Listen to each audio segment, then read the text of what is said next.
I was Kaelyn Gordon. 3 years ago, when Landen Barnett fell into a coma after a car accident, I married into the Barnett family without hesitation and took care of him tirelessly for 2 whole years, all because he had once helped me when I was in trouble. Later, he woke up under my medical care, took my hand, and promised to marry me and cherish me forever. I gave up everything for him and devoted myself wholeheartedly to being his wife, and today was our wedding anniversary. I came home full of expectation, carrying the gift I had prepared for him. But as I approached the closed bedroom door, the sounds coming from inside made me freeze in my tracks. Over our years of marriage, Landen and I had never been intimate.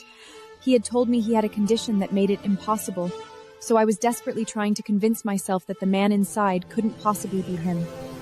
Claire, don't be afraid. That voice. I knew it all too well. Tears welled up uncontrollably, and I could only press my hand tightly over my mouth to keep myself from sobbing out loud.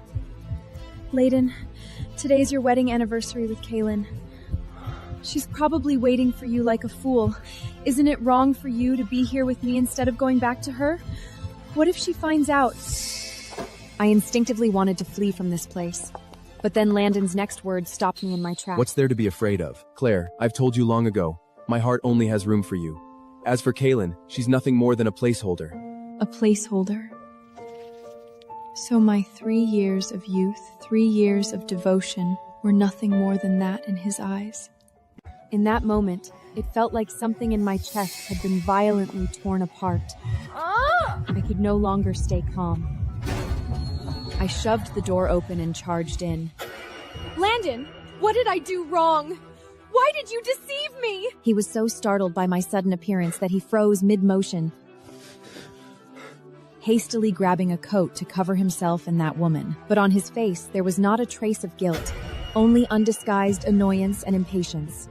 Why are you here? Didn't I tell you to wait at the old house? My body swayed. I hadn't expected him to react like this. He wasn't even going to pretend anymore. I curled my lips in self-mockery, but my tears fell even harder. If I hadn't come, how much longer were you planning to lie to me? He fell silent, and the woman beside him timidly looked up at me. Don't blame Landen. It's my fault. If you need to blame someone, blame me. I glanced at her. It was a slightly familiar face. That was it. She was Claire Hewitt, Landen's childhood sweetheart. Well, since you've seen everything, let's be clear now.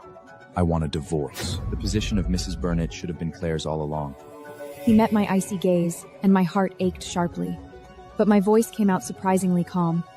Fine, divorce it is, but I want half of the marital assets, not a single cent less. Landen and Claire exchanged a glance, both of their eyes filled with shock. Remember, I'm not asking for your permission. I'm just informing you. If this gets out, it's not my reputation that will be ruined. After saying that, I didn't spare the cheating scumbag and his mistress another glance. I turned and walked away from that suffocating place. Outside the villa, the cold wind hit my face. I took out my phone, my fingers hovering over the screen for a moment before I dialed a number I hadn't called in a long time. Hello, it's me. I'm outside Landen's private villa. Can you come pick me up? Kaelyn? You finally called me. Sure thing, no problem. I'll be right there. Barely 10 minutes after hanging up, several luxury cars came speeding over, the lead one stopping right in front of me. Watching that familiar face step out of the car, I suddenly curled my lips into a self-mocking smile. Kaelyn, what happened? Why are you crying? You never cry. It's nothing. I'm going to divorce that scumbag. Divorced? That's fantastic, Kaelyn! You've finally come to your senses! Welcome back, my boss! He was so excited he almost cried. I knew that over the years, he had watched me gradually lose my true self for Landen's sake. That bastard Landen! If it weren't for you treating him all these years, did he think he'd be able to run around cheating on you? He's nothing but a complete ingrate. Enough. I don't want to talk about him anymore. I rubbed my temples, feeling an exhaustion like never before. Then let's not mention him. By the way, in the 3 years you've been in seclusion, people out there have gone crazy trying to find you for treatment. Are you planning a comeback? I pondered for a moment. I had been hiding my true identity for too long. It was time to take back everything that belonged to me. I recalled how just days ago, the Barnett group had been offering a fortune for any news on the healer Ego. I couldn't help but sneer inwardly. Spread the word.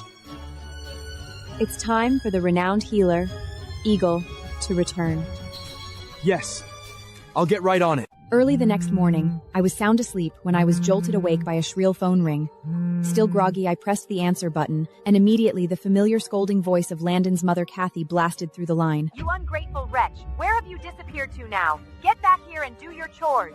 In the past, I would have apologized profusely, afraid of upsetting her. But now, everything had changed. Landen and I are divorcing. I have no obligation to work for your family anymore. What? Divorce? Kaelyn, you should know your place. You've no right to throw tantrums with me. Get back here within half an hour, or I'll throw all your things out. The call was hung up abruptly. Fine then. There were still some useful things in my room there. Today would be a good day to retrieve them and sever ties with the Barnett family once and for all. The moment I stepped inside, a sharp female voice rang out. Kathy and her daughter Verena were sitting side by side on the sofa. Both were dressed elegantly, but their confrontational attitude was no different than that of shrews. Oh, you dare to show your face? Out all night, weren't you? Off doing something shameful, I suppose? It was indeed quite shameful. After all, Landen was caught cheating with Claire Hewitt on our wedding anniversary, right before my eyes. If this gets out, the Barnett family's reputation will be ruined. You can only blame yourself for being so useless. Exactly. If it weren't for Landen's accident and Grandma's dying wish, did you really think an orphan like you could marry into the Barnett family? In terms of background and talent, Claire is far better than you. I was infuriated to the point of laughter by their shamelessness. 3 years of tireless devotion, and all I got in return were these vicious taunts. But today, I wasn't going to take it anymore. I pulled out the medical report. Landen had handed me years ago. Landen never touched me. I can't have a child on my own. Here, take a good look at this! I threw the report right at Verena. She was about to snap back at me, but when she looked down, the word impotent on the report hit her squarely in the eyes. Her face changed in an instant. How is this possible? Since Landen can be intimate with Claire, that only proves there's nothing wrong with him. At the end of the day, it's your own failure that made Landen rather lie about being impotent than touch you. I was laughed into anger by the Barnett family's ability to turn black into white.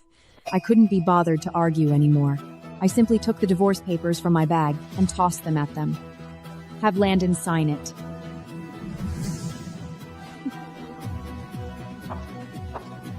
With that, I turned and went upstairs to pack my things, leaving the mother-daughter duo standing there, stunned, speechless by my transformation.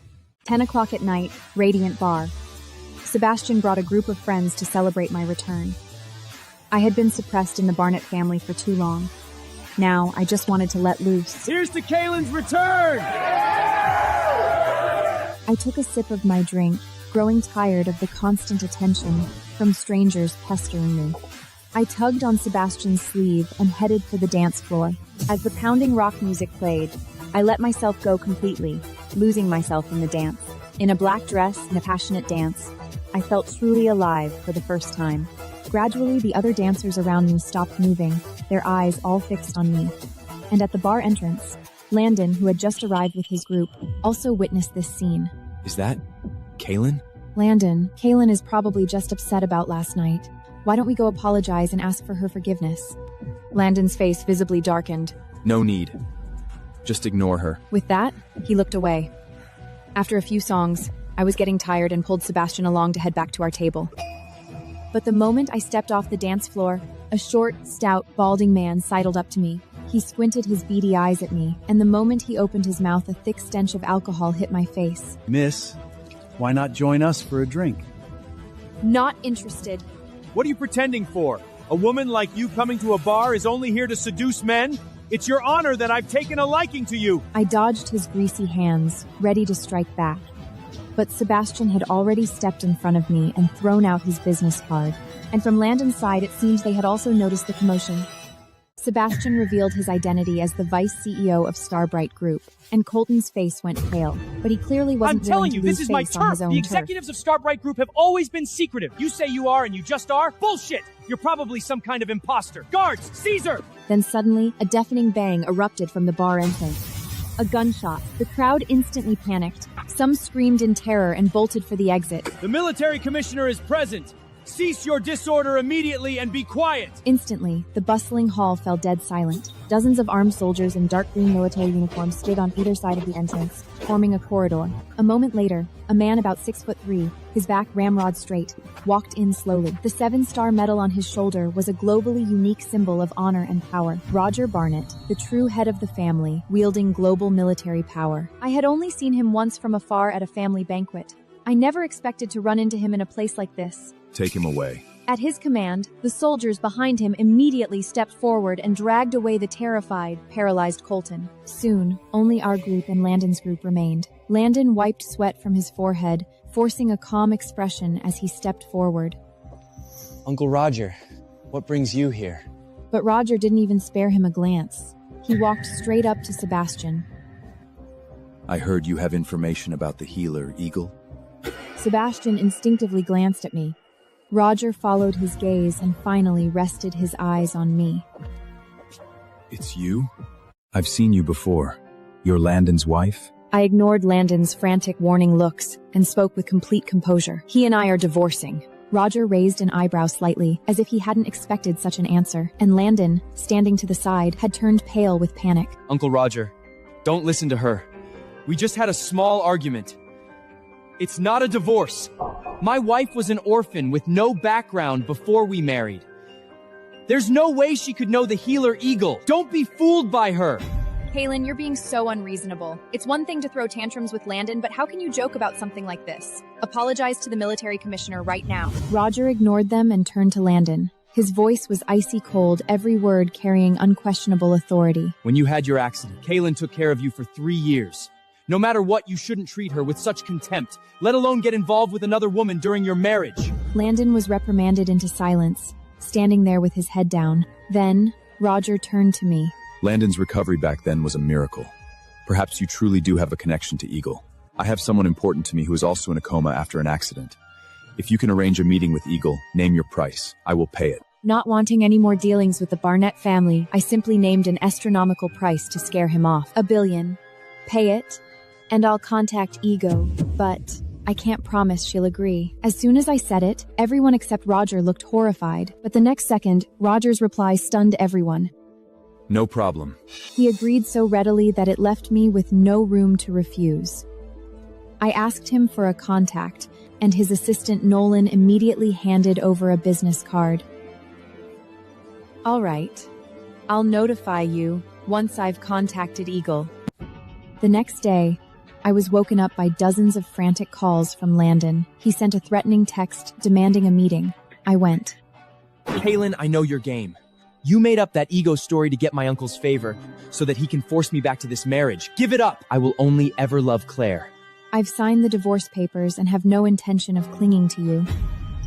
I only agreed to contact Eagle for the money. Is nothing to do with you. Landen's face froze. Right in front of him, I took out my phone and dialed Rodger's number. Hello? Hello, this is Kaelyn. I just contacted Ego. She's agreed to take on the treatment. Are you crazy? I've been sitting right here. Where could you have contacted Eagle? You're lying! Landen stormed out, infuriated.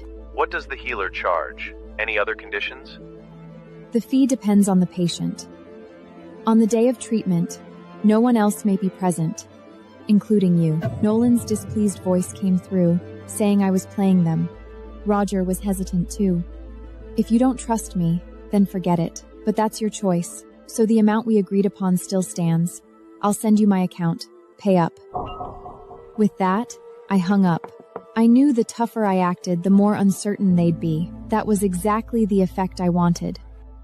After the cafe, I was still burning inside. Landen still hadn't signed the divorce papers. As I stewed, Sebastian sent me a message. When I heard the word race, my eyes lit up. I had all this pent-up anger with nowhere to vent. So I figured why not go blow off some steam. At 2, the moment I walked into the raceway, I ran straight into Landen and Claire. She was clinging to his arm, her smile clearly possessive. Kaelyn, what are you doing here? You don't know racing. Did you come running to me for help because you're scared of my uncle? Don't flatter yourself. I'm here to race. It has nothing to do with you. As soon as I said that, mocking laughter erupted. Landen's rich kid friends had always ridiculed me before. You know racing? Everyone knows you're just a housewife clinging to Landen who knows nothing at all. An orphan? If I were you, I'd be too ashamed to show my face and you're racing? What a joke! Not wanting to waste my breath, I tried to walk past. A tall, lanky guy suddenly stepped forward and blocked me. Hey, where do you think you're going? The spectators here are all people of status. Does a no one like you deserve to be here? Get out! My gaze turned icy, and then Landen's face darkened too. The cheapest ticket is $3,000. Where would you get that kind of money? You must have snuck in somehow. This woman doesn't belong here. Call security and get her out. Our commotion drew a staff member over. I said nothing, and simply handed over my race registration form. The staff checked it and confirmed the stamp was valid. Sorry, Mr. Barnett, but we cannot remove a contestant without valid reason. Please understand. Landen's face instantly darkened. I smiled faintly. Unwilling to accept it, he threw out harsh words at my back, saying his team was the best and today's champion would be his. I couldn't be bothered to acknowledge him. The race was about to start. I walked out in my racing suit, hair in a high ponytail. The moment Landen saw me, he frowned and rushed over. Are you crazy? You don't even know how to drive. You can't beat my drivers. I treated him like air, fastening my helmet and getting in the car. The race began. Not only did I start my car, but I stuck right behind the other racers. After a curve, my car was firmly ahead of everyone else in first place.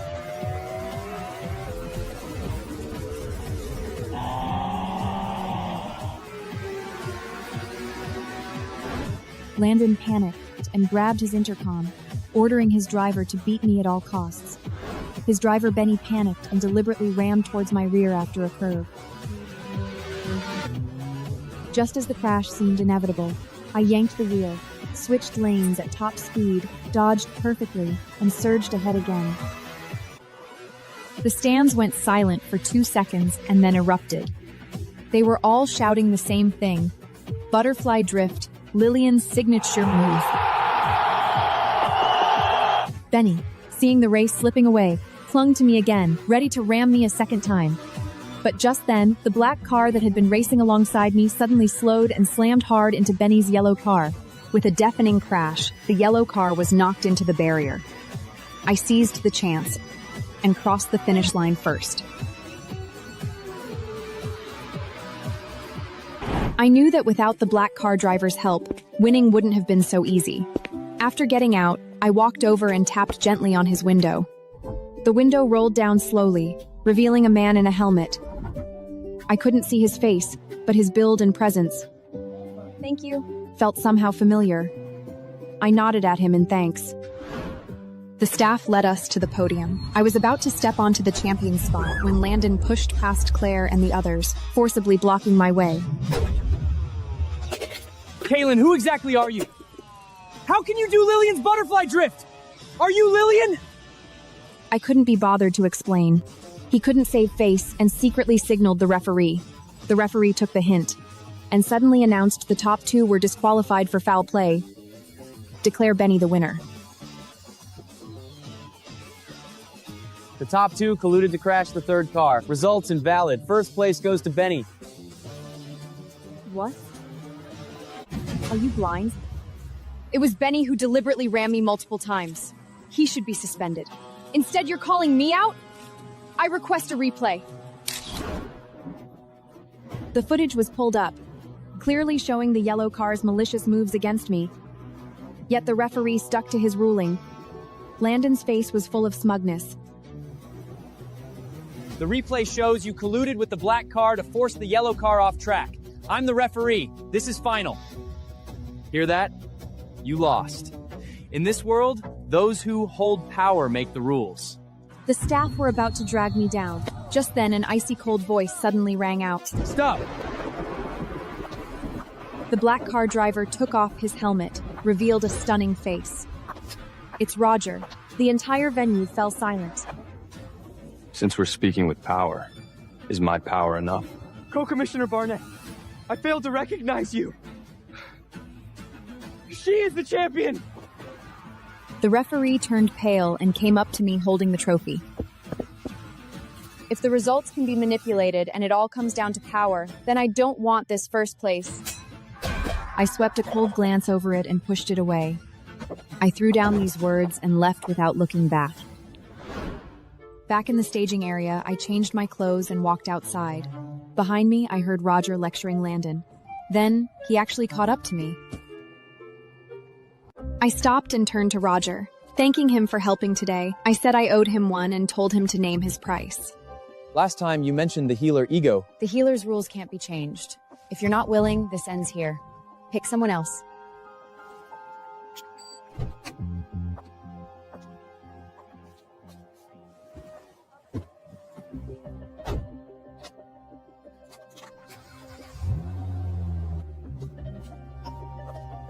I was rude before. Please forgive me.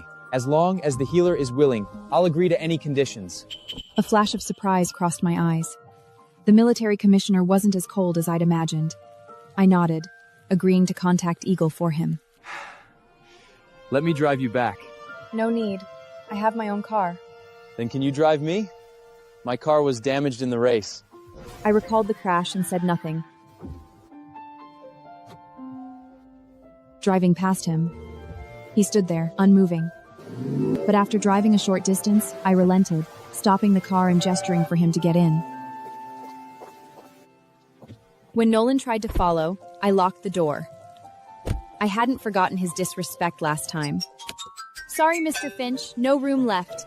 Find your own way back. Nolan was fuming, but could only watch as I sped off in a cloud of dust.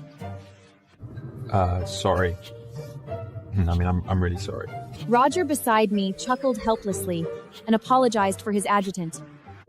After the racetrack, Sebastian asked if I wanted to return to Starbright Group as CEO.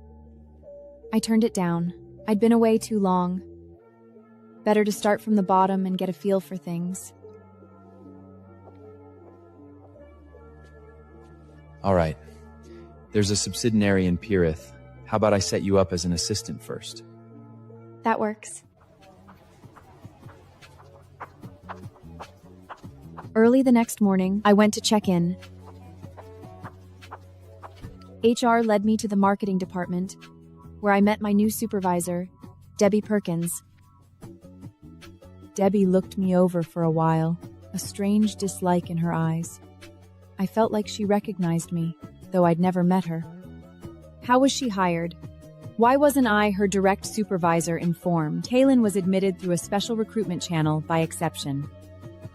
She's very capable. Please mentor her. Debbie frowned but didn't press further. After HR left, she showed me to my desk. All morning she was overly enthusiastic, buying me coffee, offering to get my lunch. Be honest, do you have connections with the higher-ups? No, I'm just an ordinary person. How could I possibly know the group's top executives? She glanced at the old phone on my desk, thought it over for a long moment, and the fake smile on her face finally vanished. Debbie scrutinized me for a long moment. My eyes and demeanor matched the orphan image Claire had described perfectly. She probably felt she'd wasted half a day's flattery because her face instantly darkened. I'm done eating. Go throw the box out. Okay. Without objection, I took the box and left the office. When I returned and had just settled at my desk, Debbie unceremonially threw a huge stack of documents at me. Make copies of these documents. Also, the cleaner is on leave, so clean everything, inside and out. Oh, and go fetch a new water jug from the first floor. These tasks were clearly not an assistant's job.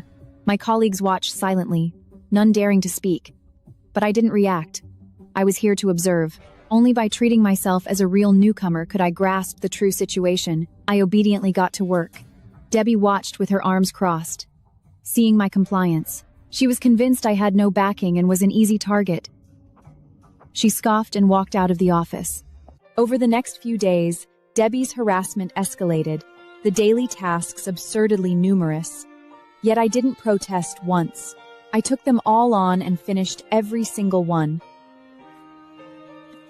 That day at 5 p.m., I was packing up to leave. Debbie suddenly rushed over, shrilly shouting at me. What do you think you're doing? You think you can leave before your work is done? Stop! Who says I didn't finish? Everything you assigned, I've wented. Even that proposal has been sent to your email. Debbie rushed to her computer in disbelief. She'd probably estimated that even a veteran would need until 7 or 8, but as she reviewed it, she couldn't find a single flaw. Did you get someone to help you? How could you possibly be this fast? It's not that hard. I was done by 3, just waiting to leave. Debbie was infuriated. Don't even think about resting tomorrow. Come back and work overtime. I disagree. I've completed all the work you assigned. You have no right to demand I work overtime. She crossed her arms, relentless. Frowning with impatience, I simply laid my cards on the table. I have something very important to handle tomorrow. If it gets delayed, you can't afford the consequences. Debbie pressed me on what could possibly be more important, pestered beyond patience. I have to take care of something at the 5-star building tomorrow. It's classified. I can't tell you. Debbie froze for a second, then burst into laughter. The 5-star building? That's a military restricted area. Even the rich and powerful need layers of scrutiny to get in. And you, a lowly assistant? What a joke. Colleagues joined in the laughter. I ignored them and responded calmly. If I were really lying, I could have easily used a more believable excuse. There's no need to bring up the 5-star building. You've always loved to lie big. This isn't the first time. Kaelyn, I know exactly who you are. You're married. Your husband couldn't stand you. Before you even divorced, you were messing around with some man and had him pretend to be the VP of Starbright Group. You probably got into this company the same way. I frowned. I'd never met her before. Where had she heard all this? She grew smugger, loudly calling for security. The security guards looked at each other. They couldn't just throw out an employee, but Debbie was senior and high-ranking, and they couldn't afford to cross her. Just as they steeled themselves to approach me, the elevator doors opened. A courier rushed out. Seeing the entire floor gathered around watching, he paused, then shouted, Excuse me, who is Kaelyn Gordon? There's a package for you. Please come sign for it. Everyone's eyes shifted to him. Debbie glared at him impatiently. Can't you see we're dealing with something here? The package can wait. This is a time-sensitive, classified document from the Woostar building, requiring the recipient's personal signature. If anything goes wrong, can you take responsibility? His words brought dead silence. Debbie couldn't believe her ears, her voice trembling. This is impossible! You're putting on an act! Colleagues parted to make way, and I walked toward the courier, expressionless. This courier is just an actor you hired! I ignored her and took the sealed envelope from the courier. Just as I was about to sign, Debbie suddenly reached out and snatched the envelope from my hands. Debbie weighed the envelope in her hand, felt its thickness, a confident smile spread across her face. This is clearly empty inside. You really are putting on an act. I'll give you one last chance. Give it back to me. Not only did she refuse to return it, but she just tore the envelope open. 2 golden cards slipped out, clattering to the floor. She looked down. When she saw the words 5-star building temporary pass on the cards, all color drained from her face. So, do you still think I'm lying? Colleagues crowded around. Debbie scanned the barcode on the card, and the verification succeeded. Impossible. How can this be? Do you believe it now? I personally picked this document up from outside the 5-star building. How could it be fake? Debbie asked hoarsely how I had gotten the passes. I didn't answer. I just coldly ordered her to pick up what she dropped on the floor. Her expression was indignant, but she reluctantly bent down, picked up the 2 passes, and held them out to me. I've already picked them up for you. What more do you want? Didn't you say the passes were fake? Since they're fake, I don't want them. Sir, please take these back to the 5-star building. Well, items sent from the 5-star building can't just be returned on a whim. If you don't sign, I'll have no choice but to report today's events back to the 5-star building. What? No, Kaelyn, I was wrong today. I'm sorry. Please just sign for the document. She looked at me, then at the waiting courier, and suddenly, gritting her teeth, she dropped to her knees right in front of me. Kaelyn, I'm kneeling to apologize. Please, I'll do anything you want. Just sign for it. I'm begging you. Looking at Debbie kneeling before me, I finally reached out and took the passes. I signed for the package, but that doesn't mean your slander and deliberately destroying my things is settled. Once I've handled my business, I will pursue legal action. Debbie was already weak in the knees, hearing that it would go to court. She collapsed to the floor, her high heels flying off, utterly pathetic. I didn't look at her again and turned back to my desk. I turned on my computer and logged into MedConnect, a forum I hadn't visited in ages. Using the account dormant for 3 years, I posted my first message since returning. Hello everyone, this is Eaglet. I'm preparing to return to practice and have an appointment with a coma patient tomorrow. I'm in need of an assistant. Anyone interested? As soon as I posted, the entire forum erupted. Within minutes, comments surpassed 100. Countless medical experts scrambled to apply, some even offering to pay for the chance. Then a private message popped up. The sender was the top figure in the medical world today. Deputy Director of Javille Hospital, Adams Patel. Take me along. I'll assist for free. I have the world's most advanced medical equipment, newly developed drugs, and the finest medicinal herbs from around the globe. If you let me be your assistant, you'll have free access to all of it. My eyes lit up. Top-tier medical equipment was indeed hard to come by. After thinking it over, I slowly typed out one word. Fine. Meanwhile, Debbie was sitting anxiously in a cafe. Seeing Claire push through the door, she looked at her like a lifeline, tears welling in her eyes. Claire, you're finally here. Kaelyn received passes to the 5-star building. I verified them, they're real. I've completely offended her. Do you think she actually has backing? Oh, that's what this about. You didn't be happier. She got those passes by lying to the military commissioner that she could bring the healer Eagle. When the day comes, and she can't produce Eagly, the military commissioner will never let her off. Claire spoke with absolute confidence, certain an orphan like me couldn't possibly know Eagle, let alone what she looked like. Early Saturday morning, I met Adams as Gingreed. We'd barely exchanged a few words when a tall, lean figure in black burst from around the corner and blocked our way. You fraud! I'm warning you, don't you dare try to trick my grandfather. Rory! Didn't I tell you to stay out of this? Go home right now! Rory pointed at me, saying someone so young couldn't possibly be a miracle healer. Adams slapped him on the shoulder in anger, I'll disown you! threatening to disown him if he kept this up. Just then, a military-marked SUV roared up and stopped in front of us. The window rolled down. Seeing who was in the driver's seat, Rory froze on the spot. It was the military commissioner's adjutant, Nolan Finch. Ms. Gordon, the military commissioner sent me to pick you and the healer up. Rory watched with his jaw dropped as his grandfather and I got into the military vehicle. He had been firmly convinced I was a fraud. But seeing Nolan personally chauffeuring us made him waver for the first time. In the car, Nolan tested Adams by asking several medical questions. Adams answered each one with sound reasoning. Dr. Patel is indeed a learned man. Ms. Gordon, I mistook you for a fraud before and offended you in many ways. I apologize. I was momentarily baffled. But since he was apologizing on his own initiative, I just nodded and said it was fine. The car sped on, past the 5-star building's military zone, and finally entered a sanatorium hidden deep in the woods, stopping before a small white building guarded by layers of soldiers. Adams deduced how important the patient was to Rodger and grew noticeably tense, sneaking a cautious glance at me, but I remained calm, which made him admire me even more. Nolan led us inside. Rodger was standing before a massive custom glass panel, quietly observing.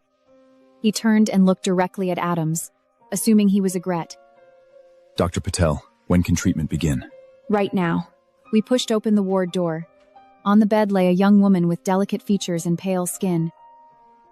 It was clear she'd been meticulously cared for. I asked for the medical records and started reading. Adams stood quietly to the side, clearly in an assistant's role. Rodger watched us, his doubts deepening. After a quick diagnosis of Chloe, I was confident. I took out my acupuncture kit and a needle, but then Rodger rushed forward and grabbed my hand. His grip was so strong I felt my wrist might break. What are you doing? I flipped my wrist, pricking his wrist with the needle. He released me in pain. What, having second thoughts? Don't want her treated anymore? It's a known rule that Eagle dislikes be disturbed during treatment. As military commissioner, you must also abide by it. Rodger stared at me in silence, the atmosphere suffocating. But finally he let go and strode out. The ward fell silent. Adams looked at the monitor data, his expression grave. Based on the tests and records, Miss Fuller is essentially a living corpse. This case has no chance. Maybe we should give up? Why give up? She's not dead yet. If she's still breathing, there's still a chance to wake up. Eagle never gives up on any patient who still has hope. I inserted the needle. Adams hesitated, but said nothing. Outside the ward, Landen had somehow gotten wind of this and barged into the sanitarium demanding entry. Uncle Rodger, I heard Kaelyn's bringing Eagle for a consultation today. Is she here? I guarantee she knows nothing about medicine. Let me tell you, she's deceiving you, and that Eagle is a fake too. Like yours finally, aren't you afraid of what might happen to Miss Fuller? Just then, a piercing alarm from the heart monitor screeched from the ward. Rodger's expression shifted drastically, and he rushed to the door. Landen followed, terrified. Thankfully, the alarm soon stopped. The door opened from inside, and Adams and I walked out. How is Chloe's condition? It has gotten improved. You're lying! You don't know anything about medicine. It's come to this, and you're still bluffler. You don't know that happens, Joja Fuller. No one gonna bony for Mimi. This has nothing to do with you. I shot back. Rodger, annoyed by the noise, directly ordered someone to drag the babbling Landen out. Nolan, drag him out. Don't let him disturb the patient. Landen struggled and shouted all the way, but was eventually hauled off, his voice fading until it disappeared. Dr. Craig and the nurses rushed into the ward to examine. In the hallway, Rodger's face was grim, his thumb unconsciously rubbing his pinky ring. Time ticked by. A full 6 hours passed before the ward door finally opened. Dr. Craig walked out, pale and dazed, muttering to himself. But his next words would stun everyone present. Co-Commissioner Barnett? Miss Fuller. Her finger just moved. What? Rodger could barely believe his ears. In 5 years, this was the first time Chloe had shown any response. He gave me a deep look, then rushed into the ward. Chloe still lay there, eyes shut. He reached out and called her name, just as disappointment set in. Her pale, slender index finger trembled, almost imperceptibly. The tension Rodger had been holding all day finally eased.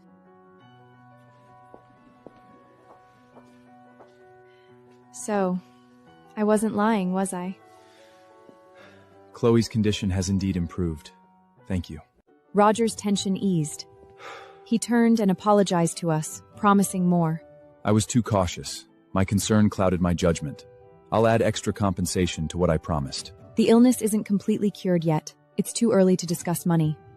No payment is accepted until the patient is cured. That's Eagle's rule.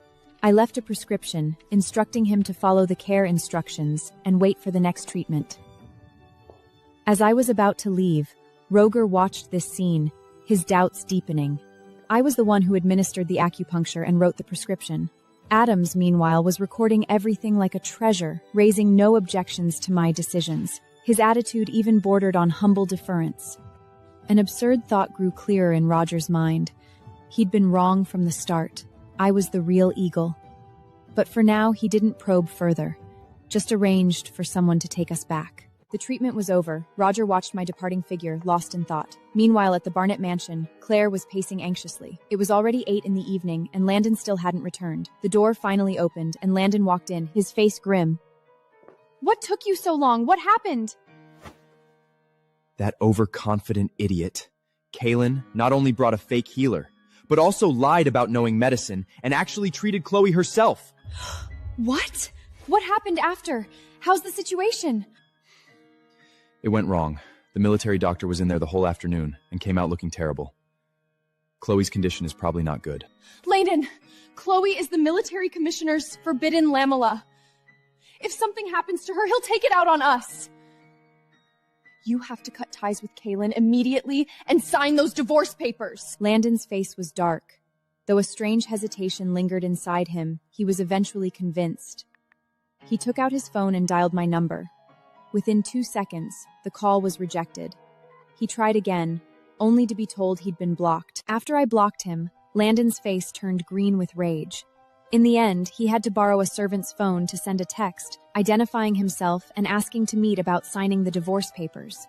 When I'd wanted the divorce, he'd given me every excuse. Now that he was the one in a hurry, why should I obediently play along? I tapped the screen and replied with one short line, "Too early.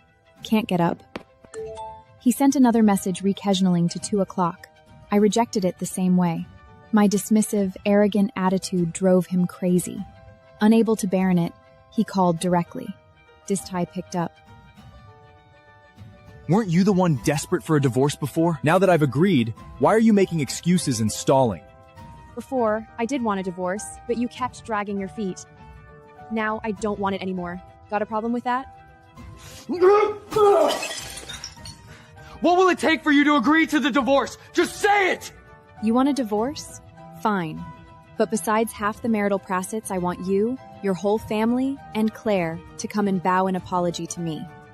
Otherwise, no deal. He gritted his teeth and agreed.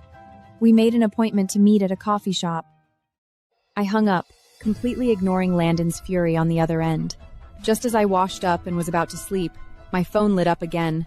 A text from Rodger, apologizing for his earlier distrust and insisting on making it up to me. Not only had he reserved the top-ranked Grand Hotel, but he also personally drove to pick me up, even presenting me with a large bouquet of roses and a priceless pink diamond necklace as thank you gifts. Roses and diamond necklaces as thank you gifts? The display left me dumbfounded. When we arrived, I found the entire restaurant cleared out. The manager led us into a private room, filled with roses and candles, a couple's nameplate at the center of the table. Are you sure we should be dining like this? My subordinates took matters into their own hands. They must have misunderstood my intentions. Please don't get the wrong idea. His eyes were forthright. He really did seem to just be thanking me sincerely. I stopped overthinking it and sat down to order.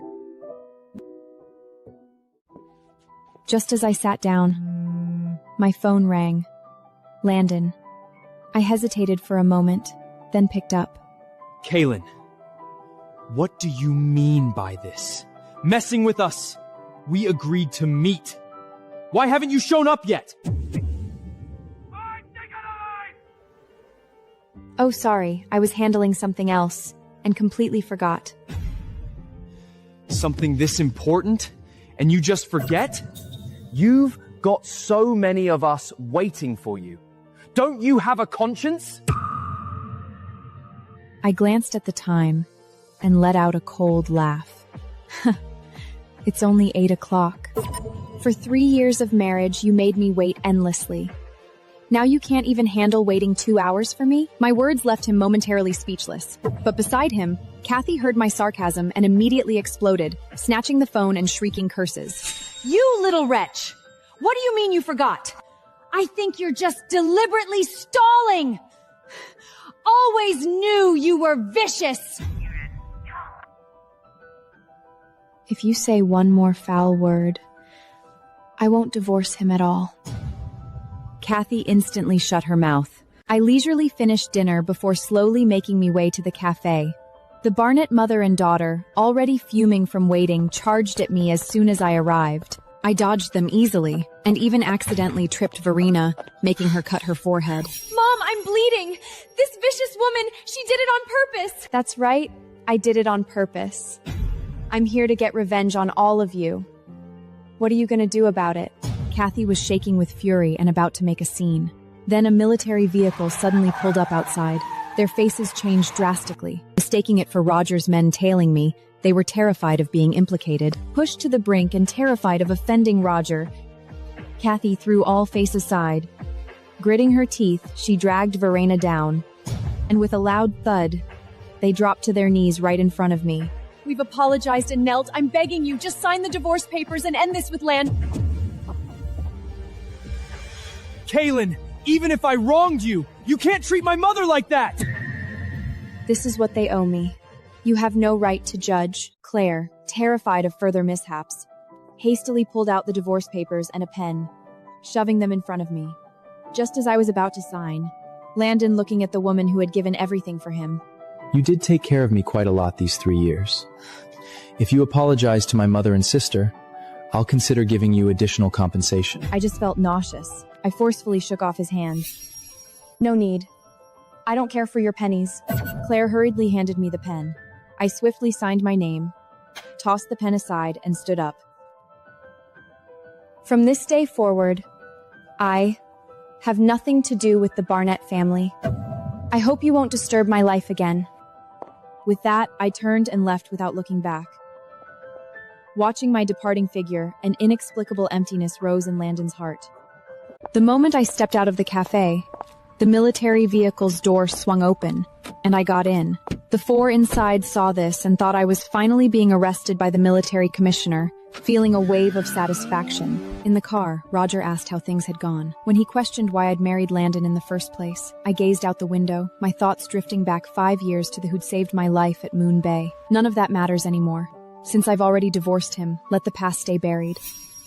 A few days later, Debbie publicly pulled out an invitation, saying it was for her best friend Claire and Landen's engagement party. Kaelyn, this is the engagement party of the Barton Group CEO. Attendees must bring a date. If you don't show up, I'll make sure you fail your probation. She used my probation to threaten me and forced the invitation into my hand.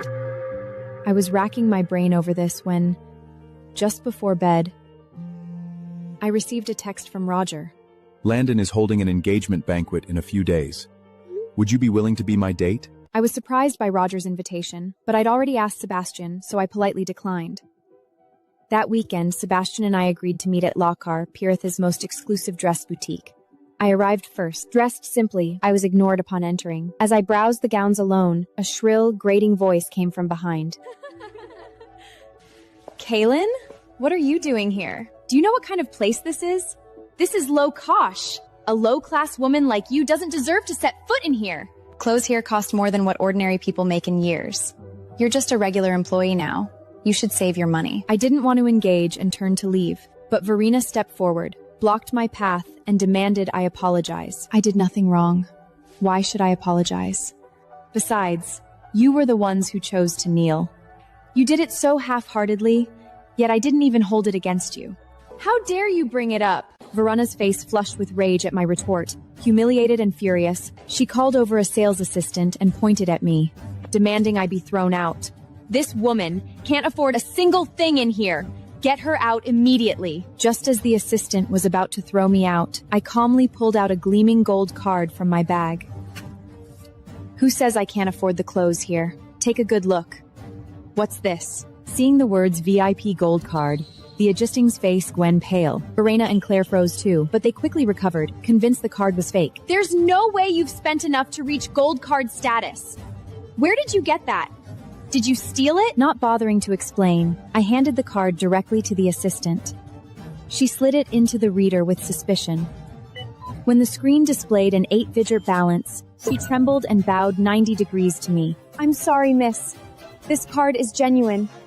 I was blind earlier and treated you disrespectfully. Please forgive me. Verena and Claire were completely dumbfounded, their expressions as if they'd just been slapped in public. These two are too noisy. They're affecting my shopping mood. The assistant immediately took the hint and called security on her walkie-talkie. Some people are causing a disturbance. Send security to remove them.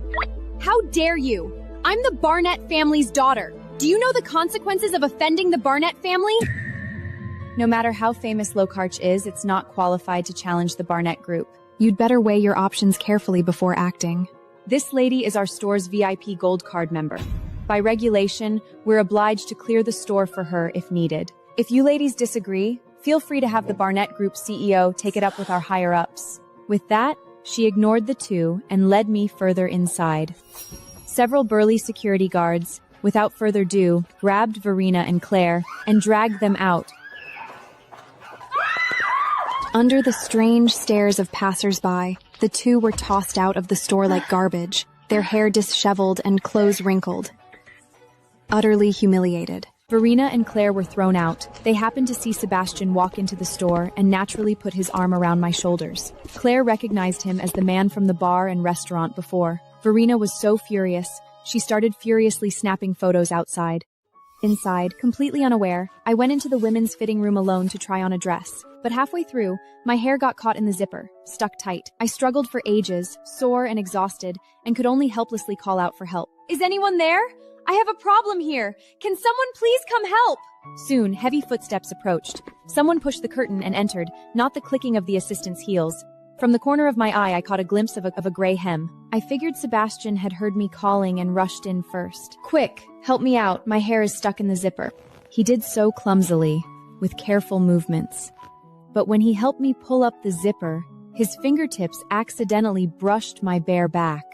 That rough, callous touch hit me like an electric shock. These hands definitely did not belong to the pampered Sebastian. The thought that a strange man was behind me made me panic. I spun around abruptly, but my legs gave out, and I stepped on my hem, stumbling backward. The next second, I fell into a solid, powerful embrace. I looked up and met a pair of deep, dark eyes right before mine. Rodger.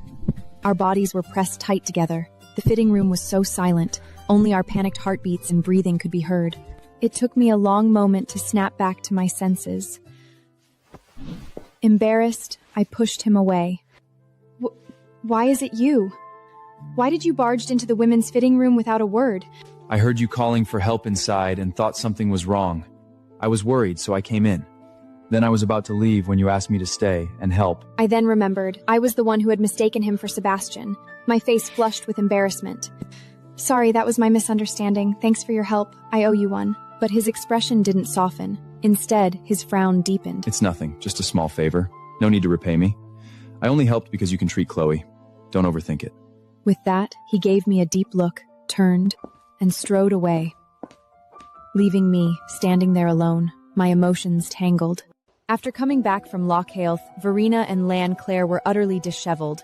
They took the intimate photos of Sebastian and they'd snapped outside the store and indignantly teddled to Landen. Landen, we've all been played by Kaelyn. She's been cheating for ages. Look at this photo. That man has his arm around her. They're so intimate. Landen, this man has shown up with Kaelyn before, at the bar and the restaurant. They've definitely been involved for a while. Do you think Kaelyn might have already, during your marriage? Seeing the photos, Landen's face instantly darkened. Meanwhile, the moment I stepped into the office, I felt the strange atmosphere.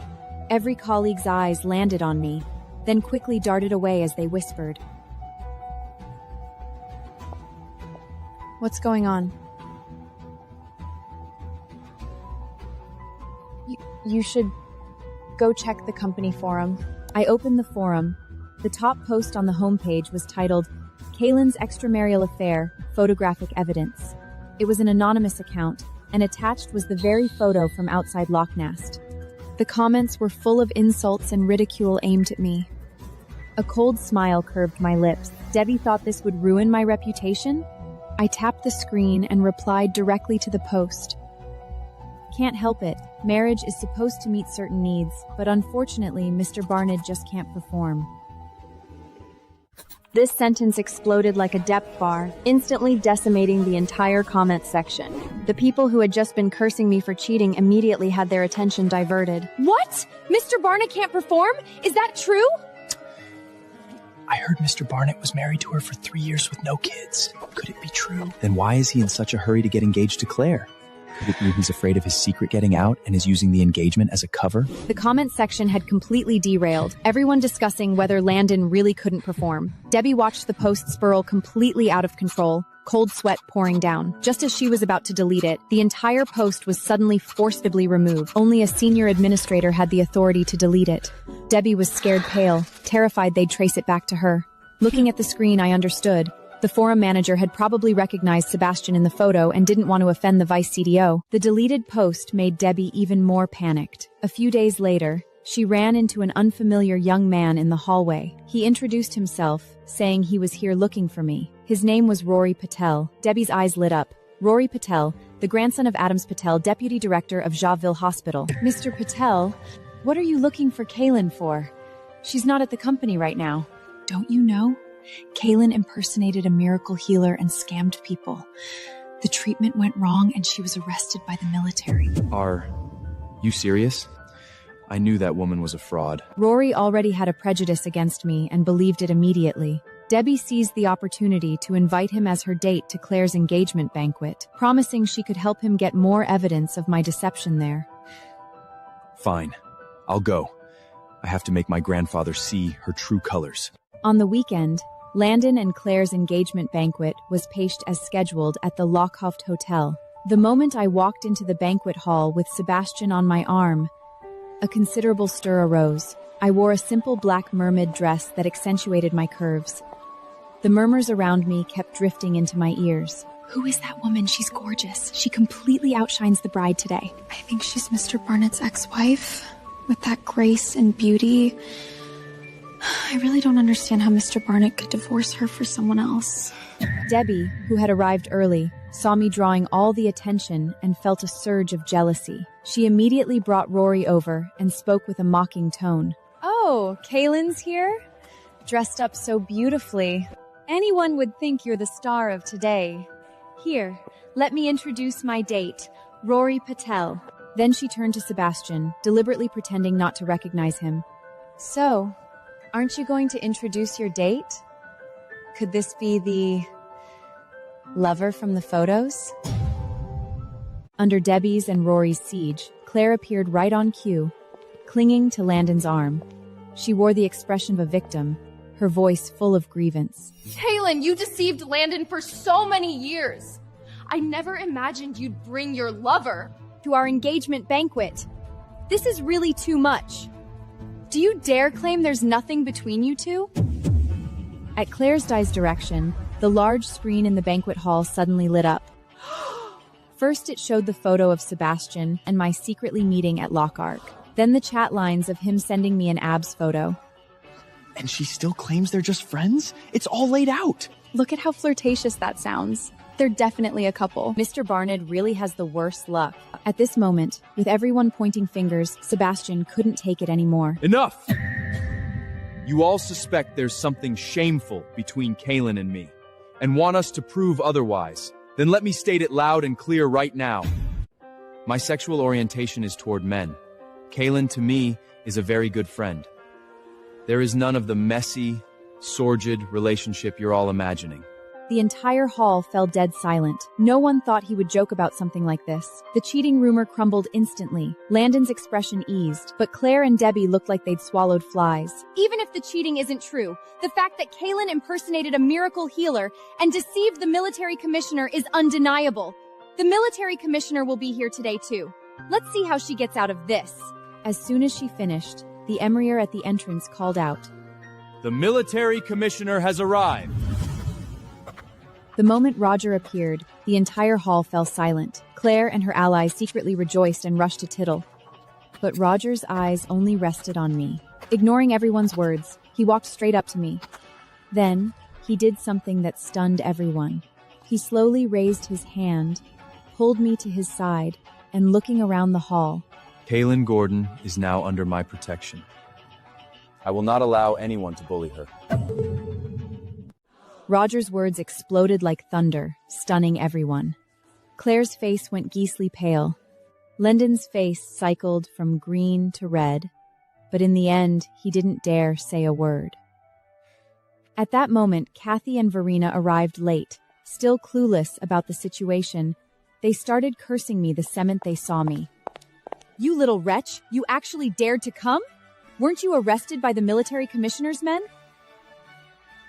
Kaelyn, You've made our Barnett family lose all face. Let's see how you get out of this today.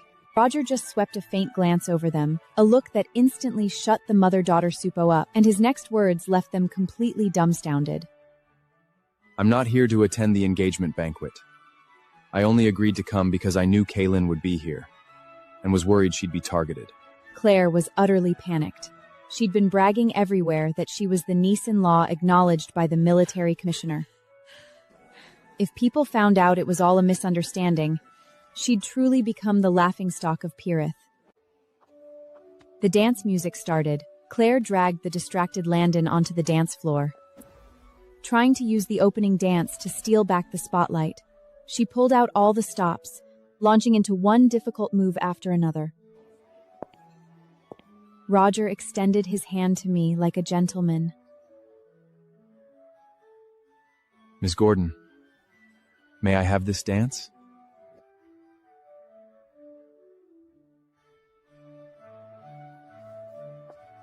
You may. But I'll take the lead. Under the spotlight, my dress swirled and my dance flowed gracefully. My movements were relaxed, yet sophisticated, instantly capturing everyone's attention. Admiring murmurs from the surrounding guests kept drifting over. Oh my God, Kaelyn dances so well. She's on a completely different level compared to Claire. Look at Mr. Barnett, he can't take his eyes off her. Claire noticed it too. Her fiancé was staring figmically at me.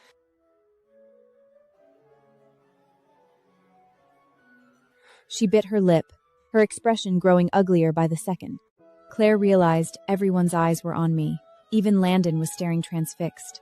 Consumed by jealousy, she deliberately steered Landen towards my direction, planning to use a spin to crash hard into me and make me embarrass myself in public. But just as she lunged with all her might, with a light spin, I led Rodger and perfectly dodged her collision. Claire herself, however, had overexerted and lost her balance. With a loud smack, she fell awkwardly to the floor, nearly face-panking. Every gaze in the hall instantly focused on her. Landen, help me up! But Landen walked over to me first. Are you okay? Did you get hurt anywhere? Completely ignoring Claire, who was still on the floor. I saw Claire's outstretched hand freeze in mythband, her expression priceless. She looked at Landen with teary eyes. Landen, I think I sprained my ankle. Take me to the hospital. A flicker of impatience crossed Landen's face, but he still scooped her up and, under the watchful eyes of everyone, awkwardly fled the banquet hall. The stars of the engagement banquet had fled in disgrace, leaving an awkward scene behind. Kathy and Verena rushed over furiously, shoving all the blame onto me. Kyla! You deliberately injured Clary and ruined my son's engagement party! You vicious woman! Exactly. You just can't stand seeing Landen happy with Claire. She had a guilty conscience and tried to crash into me, only to miss and fall flat on the floor herself. Everyone here saw it.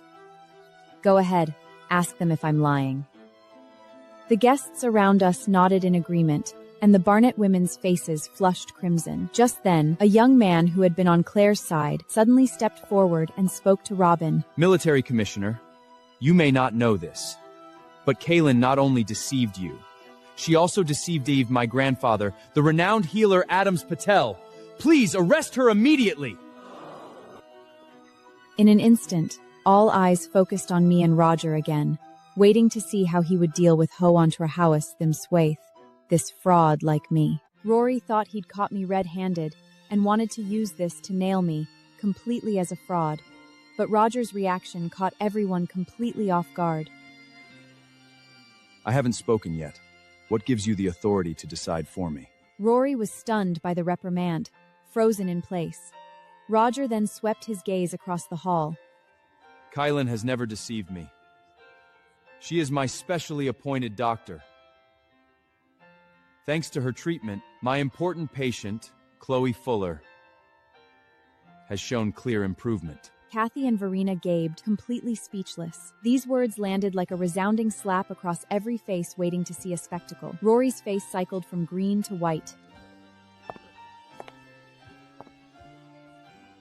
Military Commissioner, someone's been spreading the word everywhere that I've offended you. Aren't you going to clear that up?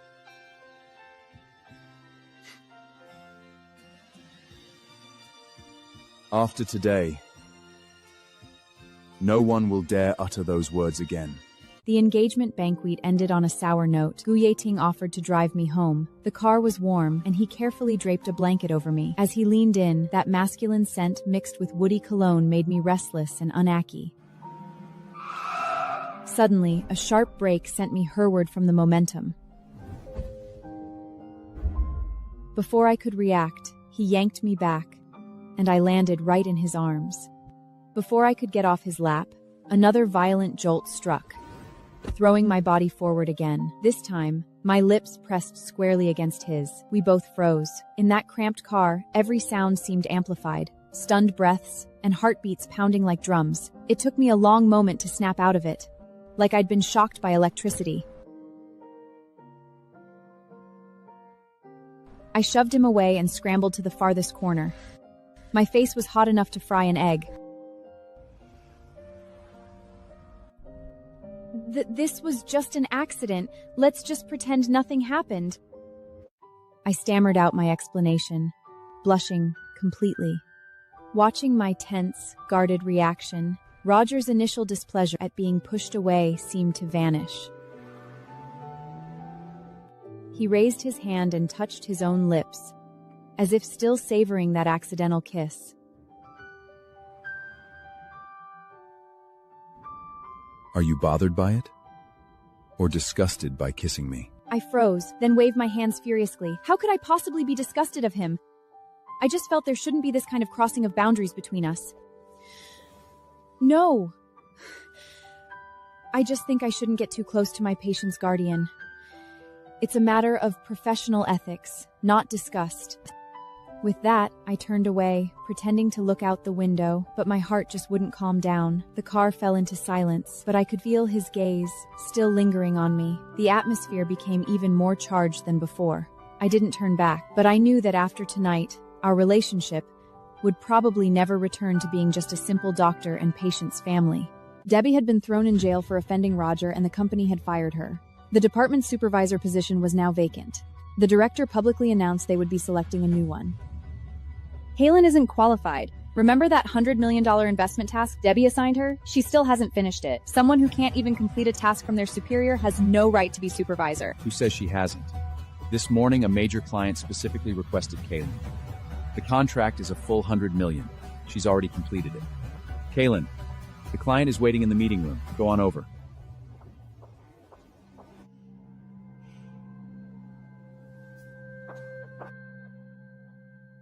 I was completely baffled. I searched my memory for anyone I knew, but couldn't recall any client who could offer $100 million. Full of confusion, I pushed open the meeting room door. When I saw the figure with his back to me, I froze completely. The person turned around. It was Rory, who had always treated as a fraud and opposed me at every turn. How is it you?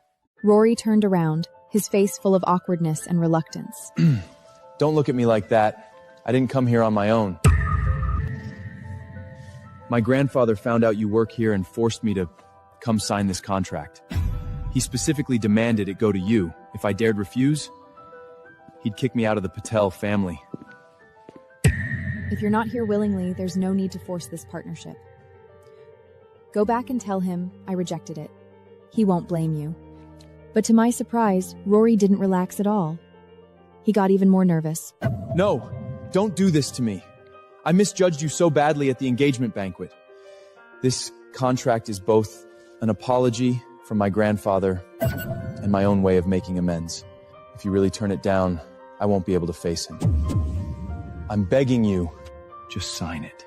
He lowered his pride, his tone earnest. Looking at him, practically on the verge of tears, I finally sighed and picked up the pen.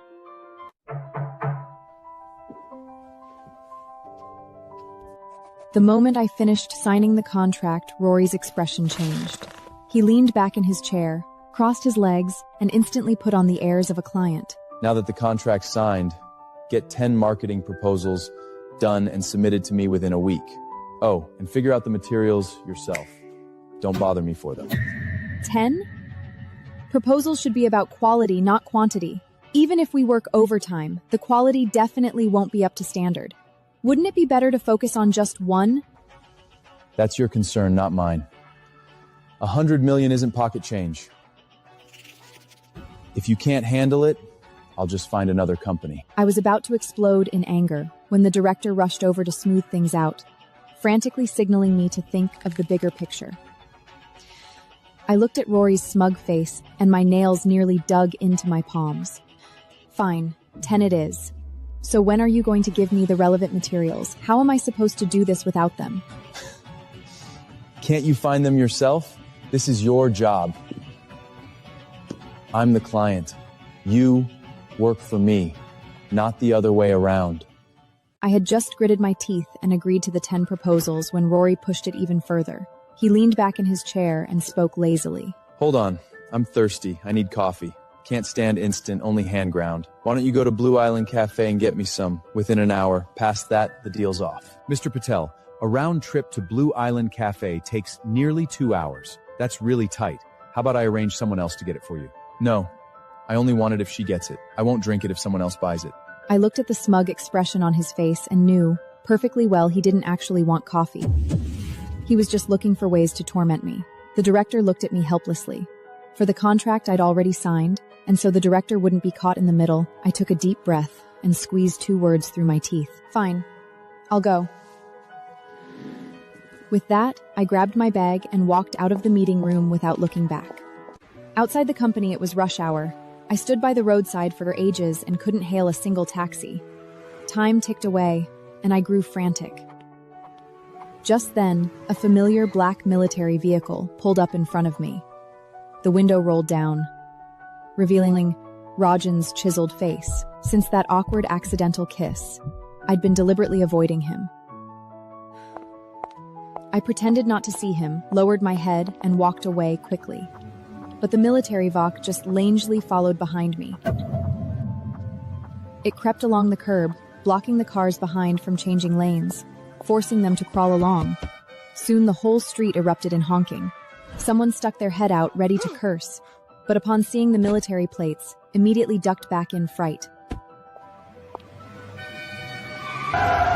Watching the traffic pile up behind me, I was utterly defeated. This whole spectacle was just to force me into the car, wasn't it? I walked up furiously. Isn't this whole show just to get me in the car? Open the door! I need to make a round trip to Blue Island Cafe within an hour. How is that possible? It's rush hour right now. A round trip would take at least 2 hours at best. I'm not flying a plane here. Time was tight, and I didn't want to waste words with him. Give me the wheel. I'll drive. No! This is the military commissioner's designated vehicle. By regulation, no one but the commissioner, himself or myself, has the authority to drive it. Nolan, get out. Let her drive. Nolan looked completely wronged, but didn't dare disobey the order. He got out of the car reluctantly. I settled into the driver's seat and glanced at Rodger beside me. I'm about to push the speed. It's going to be dangerous. There's still time for you to get out. I've faced death on the battlefield for all these years. Do you think this would scare me? I floored it, and the bulky military vehicle shot out like an arrow. I took shortcuts, sped down roads, driving this military car like a race car. On a narrow path, a massive truck came barreling towards us. Just as a collision seemed inevitable, the truck driver honked frantically in terror. I calmly yanked the steering wheel and, with an extreme drift maneuver, brushed past the truck with less than half an inch to spare. The truck driver slumped over his wheel, gasping for breath. I glanced at Rodger beside me. In his eyes, there wasn't a trace of fear, only a flash of admiration I'd never seen before.